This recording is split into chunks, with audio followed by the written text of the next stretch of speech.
Nothing. So here we are. It is about 10:30 p.m. and we just got back from a Cody gig, the last Christmas show of the year. It's 10:30 p.m. on a Sunday night. 10:30 p.m. on a Sunday night. And we're going to crank this one out because it's a short week before we head off to Florida for Christmas.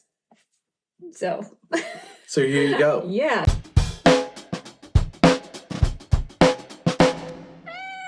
It's been a busy run here.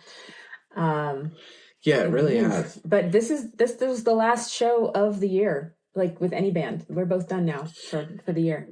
With gigs. With gigs. You have so much production work and recording work still going on. Yeah, not done on that. But yeah, this has been another great week. I was just telling you in the car on the ride home now, tonight, that I had some brain growth at this gig tonight. Yeah. So I'm going to back up a little bit. As far as gigs this weekend, we had the Petty Nicks experience at the Buffalo Rose on Friday. Mm-hmm. Then I had a gig with Jenny Shawhan, so it was just a trio. It was Ryan Elwood on drums and me on bass and Jenny on guitar and vocals. Right. Mostly Jenny's original music at a community center Christmas cool. party. Yeah, great. And then we had Cody's gig tonight at Niecy's. And I set my intention for my bass playing at Jenny's gig to cultivate calmness. Because like I've said probably more than once on this podcast, I know I said this like last week, I can practice at a certain level on bass, but then on stage, my brain isn't calm. And so I have that kind of sense of tunnel vision. It doesn't work. Yeah. Yeah, so my hands are less agile and my brain's less agile. And so I need to cultivate calmness so that I can do everything I'm capable of. And so I took that into Jenny's gig, and it was a super low pressure gig because there weren't that many people there, and it was super chill, and it was just three of us. Right. And so it was a good place to cultivate that calmness. And then I brought it into Cody's gig tonight, and my fingers were more agile, and I was finding myself being able to throw some little fills in and play some little rhythmic patterns that my fingers were too stiff to play before when I was nervous. Right. So there's that. And then also, I was telling you, I accidentally overwrote Cody's Blue Christmas chart with Jenny's Blue Christmas chart. So when we got to Blue Christmas tonight, I was like, oh, what key are we in? And Jenny's chart is in letters, and I had been practicing Cody's chart to numbers because I sing harmonies on that one too. Right. And I was like, okay, you got to do this by ear. By ear. You know, I checked with Brian on the key, so at least they come in on the right note. And then I was like, you know this song. It's so easy. Yeah. It's so easy. Just use your ears. Let your fingers do the walk-in. And it went fine. Oh, and, I would have never guessed. Yeah. Yeah. In fact, I think it went better. So yeah, maybe. With Cody, we do Blue Christmas two ways. Mm-hmm. We do the traditional slow version of the Elvis Blue. version. Yeah. And then we go to a fast Bruce Springsteen version, which has this like rockin' bass line. Yeah. And I had my eyes glued on the chart for no good reason. Right. Previous to this. Just fear, I think. Yeah. And this time I was like, well, that's not an option tonight. Yeah. You know how this song goes. Just feel the chords coming and just let your fingers go. And I did better than I've played what you're song. hearing. Yeah. Yeah. So huge progress on the mental front with bass playing this weekend. I'm pretty excited to leave the year with that. Yeah. Yeah. Well, and we were talking about it in the car. You know, there are those musicianship skills that develop over long amounts of time. Mm-hmm. No amount of practicing every day is going to do it. It's these pathways that get built in your brain where you can just go like, oh, I hear that 4 chord coming. Yeah. I might not even think about, oh, that would be an A flat in this key. Right. I know that's where it's going. Yeah. And it's pathways that need to be built. Yeah. You know, and you've put in the work, and you know, it's starting to. Yeah, I'm feeling progress in my brain, literally my brain, because it's not like I'm not learning anything fancy and new. It's just like things are synthesizing, and things are like settling, and then I'm bringing this like a slightly calmer brain activity to stage, which just enables the things I've been working on to be present and serve me. And I thought that was so great. And I was talking to, it's sort of the same thing. I was talking to Caitlin Clickman, who performs with Cody in the choir. And I produced a track for her, and she put out her first original song and video and blah, blah, blah. And she had done, back in November, she did her very first solo show. I mean, she had a backing band, but it was the first Caitlin Clickman show. And it was at the Muse, and it sold out, and blah, blah, blah. And I just hadn't run into her and had time to ask. I mean, I'd been around her, but we actually had time to talk for a minute. And she was saying, oh, this went wrong, and the monitors were messed up, and I just had to rely on and I was like, it's like I always say, like, good. Oh, have we talked about Sherry's? No, we haven't talked about that. Oh, so you just mentioned Caitlin having some bad experiences at her gigs. Right. Oh my gosh. So one of my students, Sherry, who she just got into a 19-piece big band that plays big band music. Like real old school big band music. And people go and dance, She had the mother of all disaster gigs as her first gig with them. I'm shocked. What did you said they did no monitors, just like no monitors. They have no monitors. For this entire band, there's no monitors. Just mains. And and she's a singer. And they placed her in front of the trumpets. Which are the loudest thing on earth. Okay, so she's singing the first set, and the sound engineer keeps telling her to sing louder, sing louder. I'm not getting enough signal from you. Sing louder. And so she sings so loud that she destroys her voice in the first set. And she's a quiet singer to begin with. So I was like, okay, maybe she's not. Yeah. Maybe that's what's happening. She can bring it if she wants to, but she often doesn't in lessons. Yeah. Just because it's quiet in lessons. But she, anyway, so she sang as hard as she could. And then at set break, they figured out that they had never plugged in her channel. What? So her mic wasn't even on. Whoa. Yeah. That is catastrophic. and can you imagine a guy being like, hey, sing louder? Right. He was seeing zero signal. You know what? He was probably seeing signal. No, he couldn't have seen anything. There would be no signal on that channel whatsoever. Okay. So he was apologetic. But then, so that ruined her voice for the second set. So then she did have amplification the second set, still no monitor. Right.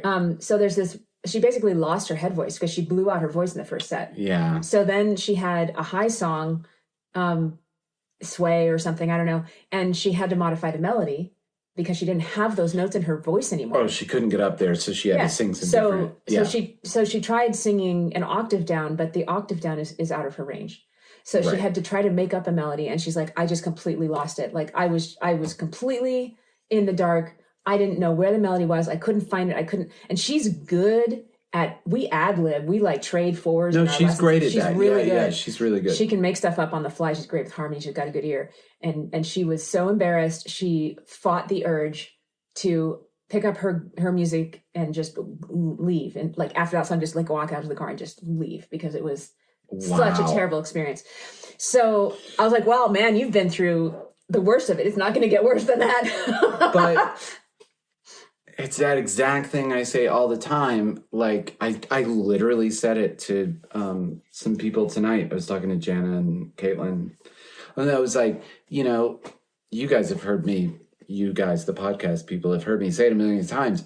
If everything goes right and it goes great and it works all the way it's supposed to, where is the lesson in what can you learn from that? There's very little to learn from everything went great and it went how I expected it to. Uh-huh. When things go terrible, that is a wealth of knowledge. And it is just flipping a switch in your brain to go like, hey, this is a gift. I love that. Like it's unpleasant, but it's a gift. I can get better because of this. I can learn so much more because of this. I can grow as an artist because of this. You have a great show. What you can't. Yeah. I mean, you put some miles in the car with a great show, but you don't learn to deal with any unexpected circumstances. Right. Right. And there is that thing of like, okay, well, I will never let that happen again.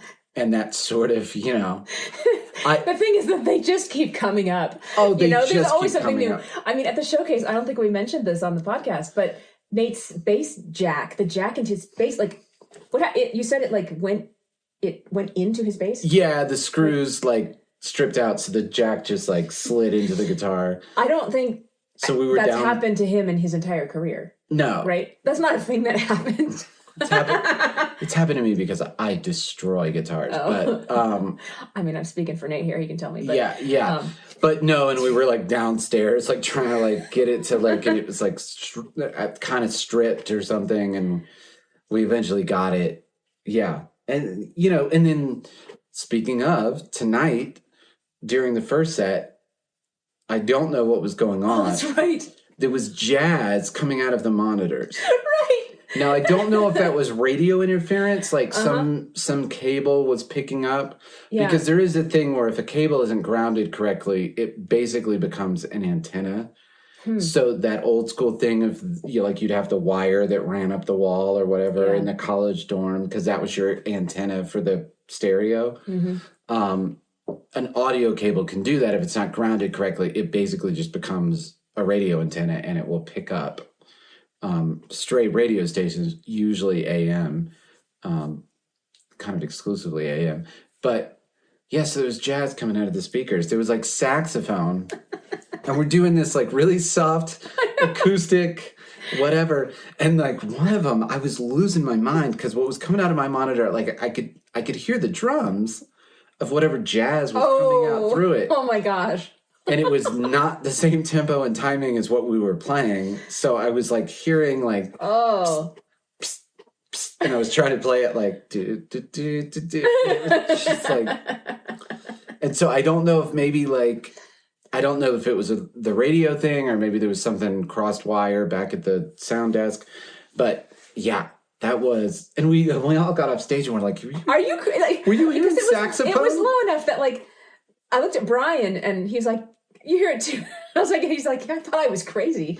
Yeah, it was low enough, but it was enough to throw you off because we were doing this like quiet. We were doing "O Come Emmanuel" and "Do You Hear all those acoustic-y Christmas tunes. And I was like switching. I thought it might be my wireless, so I was like switching out. Yeah, I thought it might be my phone because I brought my phone to stage with me. And I know. I think that's what lots of people thought. It's like, everybody was like, "Is it my thing? Did I leave my phone playing something?" Yeah, and how many times? That'll probably never happen again. But yeah, it was a mess, man. Gosh, so let's go back. Let's get a little organized. So Friday night was Petty Nick's at Buffalo Rose. I think we brought more people to that show than we've ever brought to the Buffalo Rose. It just keeps growing. It keeps growing, and gosh, we talked so much about, and we said it last week.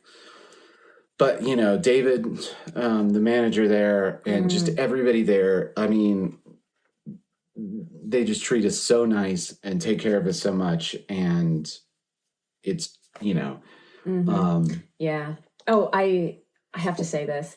So I don't know if you were in the room. David was talking about his like favorite female vocalist in Denver that comes through the Buffalo Rose. Oh, no, I didn't hear that. And so he said that I was one of his favorite like top 5 or whatever, and then he listed off the other names, and I was like, I am connected to every single one of these people. So wow. It was me, Morgan Lowe, Morgan, who is my student and a teacher performance student. Yeah, I mean, she was my student first and still my student for a long time. Yeah, and Sonia Lay of the Corporation, right, who has been my student. It's been years, but and you've gigged with when her voice was getting tight. At one point, she took a year or so of lessons with me. And Jessica from Mojo Mama, who I took lessons from. Wow. Way, way back when. Yeah, way back when. And I was like, man, it is a small, beautiful world here. I know. That keeps coming up. Yeah. Yeah, anyway, it was a great gig. We had to have hit 500 on tickets, I think. I think so. Yeah. I mean, there was nothing but GA left when I checked before the show. Not much to, not much to say about the show. I was remarking some of those, like, party crowds, and it's the holidays, and it was a party atmosphere from like get go. Thought it would be. And I had a great time, and it's really fun. Also, it always throws me off a little bit because I never feel like I can find those crowds. Like I've talked about it before, where sometimes I can tune in with a crowd and I know what you're going to respond to. You said you use the word mind meld, like you mind meld with with a crowd that's paying attention. Right. And you just like, oh, I can almost see what you're seeing from the other perspective. Oh.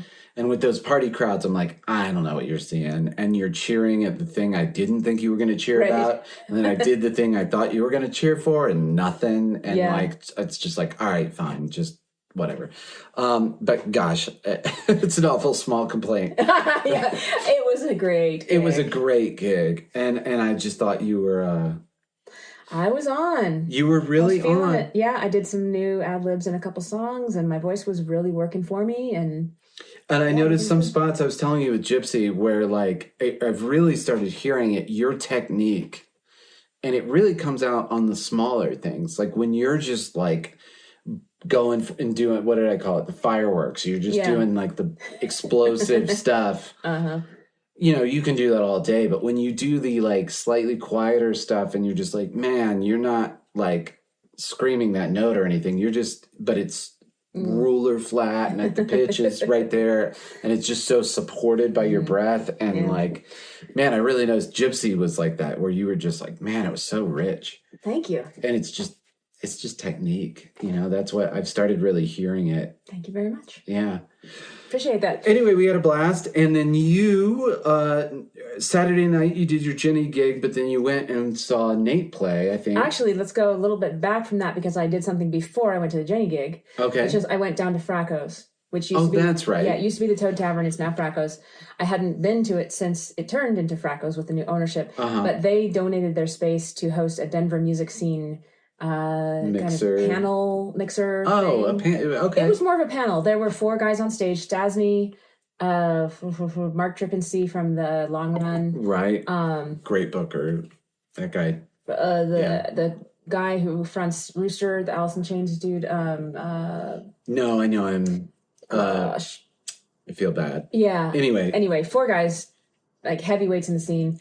Who were generously they're trying, like they find themselves constantly answering questions in the Denver cover and tribute band Facebook group about how to book, how to promote this. I mean, really? All kinds of stuff. People are constantly asking the same questions over and over again.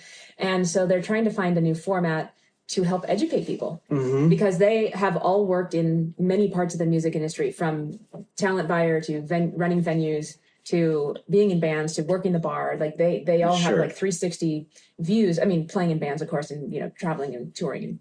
And so that's what this was. They had people submit questions in advance or text during the Q&A, and they tried to just like talk about stuff. And they could only get to a fraction of the questions that were submitted. But that's so great that there was the interest in the... Yeah. So I think they're probably going to, adjust format based on that. But, I saw a few people I knew there, and I had to jet before it was over to get up to Jenny's gig. So I did that, went to Jenny's gig, had a good time, and then went over to, down to Denver, back to Denver from Superior, to go to John Morningbear's show. And where was that? That was at the Skylark. Upstairs at the Skylark. Yeah, sure. And it was packed. That good. room was full. Oh, good. Because it's John Morningbear's last show before he moves to Copenhagen for a job. Were saying. And so Nate plays with John Morningbear, and I had never seen them play. So, I want to see. I would say that John Morningbear reminds me a lot of Gregory Alan Isakov and Bon Iver. So very folk, folk rock, really touching. A lot of it is really intimate. Some of it is just acoustic guitar and one voice, or him, or 2 voices, a female backup. She blended so beautifully with him. Like, everything is such a light touch until they really get going, and they do rock a few things. Right. But it's so delicate and beautiful. And there's a violin player and a cello player and a drummer, and then Nate, and John Morningbear's brother plays some instruments. He was playing, I want to call it a keytar, but it's not. It's like one of those, maybe it's there's got to be another instrument that's like a portable keyboard that you hold. That's not really a guitar. I mean, I don't know. Anyway. Some hand percussion stuff. Yeah. Anyway, it was beautiful, and the crowd loved it. It was a real hit, and John Morningbear had the crowd singing along at the end of the night, and it was just like this big community hug. Oh my gosh. Pretty cool. Yeah. Yeah. Just beautiful. Goes to show, you got to give it to Nate. That guy can do anything. Talk about anything. So the second to last song, I think it was a 10-8 time signature. I was counting 5, but I kept getting messed up, and I was like, okay, I'm gonna just count until I feel it turn around. For me, it was a 10. Wow. Because it didn't feel like a consistent 1, 2, 3, 1, 2, 1, 2, 3, 1, 2. Oh, right. It felt like so it wasn't a 5. like the division was different. Like it was this is probably wrong, but it was like a 1, 2, 3, 1, 1. I don't even know, but like it turned around after 10 in my mind. Yeah. I was like, oh my God, I need to work on alternative time signatures. That blows my brain.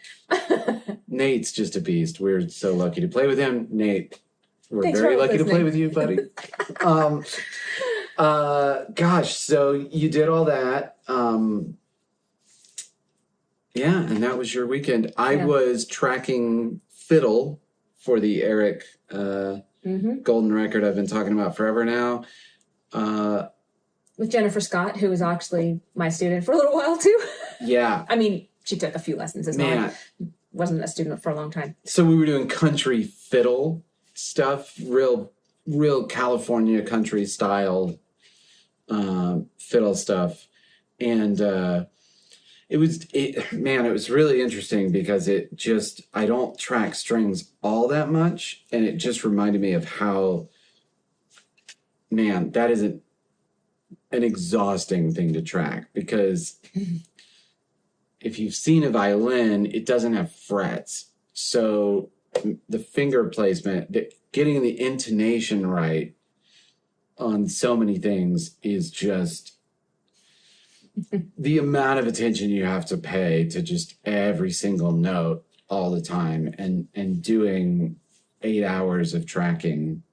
I guess it wasn't 8, 6 or 7, but whatever. Man, exhausting to have to like really pay attention. And she's a stunning player. That is absolutely not a criticism. It's just that, you've got guitar and bass and the piano, which is an absolute pitch instrument. And then on top of that, you're putting fiddle, and it's just like, sometimes it's like, hey, you need to be sharp there. Like, that's not right. But with everything else going on, to make it sound right, you need to be a little sharp there, because otherwise it's squeaking a little weird. Yeah. But yeah, stunning player and very nice person. And so I was spending all Saturday doing fiddle stuff. Yeah, and then we did our Cody gig, and here we are. I will say, I can't remember if I've told you about this. There has been this weird thing going on in my life where people continually come up to me as if I work at wherever we are. It happened to me when we were up at the Louisville Arts Festival. Like twice people came up to me and asked me like, hey, can we take drinks into here? Or like, hey, do you know where and tonight some lady like came up to me. I was getting a ginger ale at the bar, and this lady came up to me and she was like, hey, I really want to ask you, how do you guys do the salmon? Really? And I was like, I don't work here. And she was like, oh, you just seem like you know what's going on. It happened to me at the grocery store the other day. Like, I'm like, I have a basket in my hand, and some lady was like, do you know where the light bulbs are? And I'm like, I don't work here. No, I don't. And she was like, oh, I'm so sorry. You just seemed like, I guess I just give off like, I work here vibes. Like, I don't know. It's the weirdest thing. It keeps on. It's like, I mean, what? I'm literally ordering a drink at the bar, and this lady's asking me how they do the salmon. And I'm like, I don't know. I bet they cook it, but other than that, anyway, that's whatever's going on with me in this situation.